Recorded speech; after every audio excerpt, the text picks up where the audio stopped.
So guys, কাজ থেকে আসার পর দেখতেই পাচ্ছ পেঁয়াজ করতেছি। কষ্ট গাইস, এত কষ্ট কারে বুঝাই। বাইরে এসে বাইক নিতে এসে কত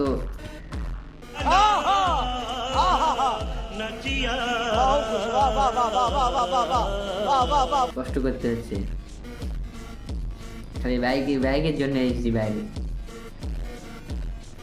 বলো, এত শখ আমার বাইক নিয়ে, কিন্তু হচ্ছে না। পরে ভাবলাম বাবা বললো বাইক নিস না, এখন বাড়িটা কর, বাইক আমি নিয়ে দিব। বাইরে থেকে আমি ঝগড়া করে বাইরে চলে এসেছি। আসার পর তারপরে কদিন 1-2 মাস কাজ করলাম, বাড়িতে টাকা দেয়নি। বাবা বলছে টাকা দে, বাড়িটা করি। বাড়িটা করার পর আমি তো পরে কিনে দেবো লোন নিয়ে। আমি ভাবলাম এর বিষয়ে, এই কথাটা ভাবলাম আমি 2-3 বার। রাতেও ভাবিছি, দিনে তো ভাবিছি, কাজ করতে করতেও ভাবিছি।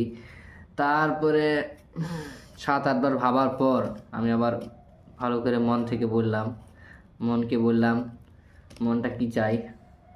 গাড়ি তো যাবে আসবে, কিন্তু বাড়িটা তো থাকবে, ঠিক কিনা বলো? গাড়িটা নষ্ট হয়ে যাবে, আবার ঠিক করতে টাকা লাগবে, ঠিক আছে? বাড়িটা করলে পারে আমরা সবাই মাথা নুকাতে পারবো।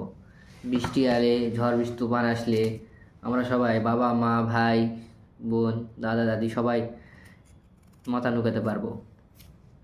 কিন্তু বাইক নিলে বাইকই থাকবে।